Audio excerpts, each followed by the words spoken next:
একটি গরুর নাম যদি ডন হয় তবে বুঝতেই পারছেন সে মোটেও সাধারণ না। পাবনার সদর উপজেলার কুমিল্লি গ্রামে জন্ম নিয়েছে কোরবানির ঈদের সুপারস্টার পাবনার ডন। দেশি মিশ্র জাতের এই গরুটিকে দেখে চোখ কপালে উঠছে সবার। ৩.৫ বছর ধরে এক বুক যত্ন আর ভালোবাসায় ডনকে গড়ে তুলেছেন হাফিজুল ইসলাম বাবু। বাবুর স্ত্রী বলেন, এটি গরু না, আমাদের পরিবারেরই একজন। আমাদের এই গরুটার নাম পাবনার ডন। আমি দীর্ঘ ৩.৫ বছর যাবৎ লালন পালন করতেছি। আমি নিজেই এর দেখাশোনা করি। সম্পূর্ণ দেশীয় খাবার দ্বারাই আমি একে মানুষ করেছি। সম্পূর্ণ সন্তানের মতোই আর কি মানুষ করা, খুব আদর যত্ন করে মানুষ করা। এবার ঈদ উপলক্ষে আমি একে বিক্রি করতে চাই। আশা করছি আমি প্রত্যাশা অনুযায়ী দাম পাবো। হাফিজুল ইসলাম বাবু জানান, শখ করে গরুটি কিনেছিলেন তিনি। এখন ডন হয়েছে এলাকার আলোচ্য বিষয়।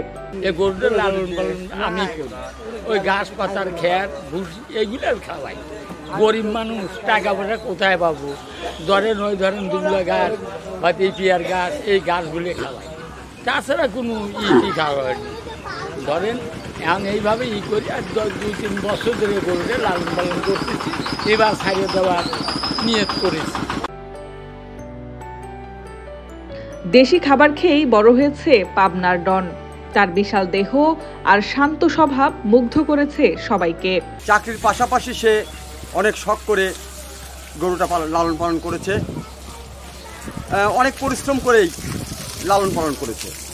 মধ্যবিত্ত পরিবার, তার আশা এই গরুটা বিক্রি করলে সে হয়তো একটু স্বাবলম্বী হতে পারবে।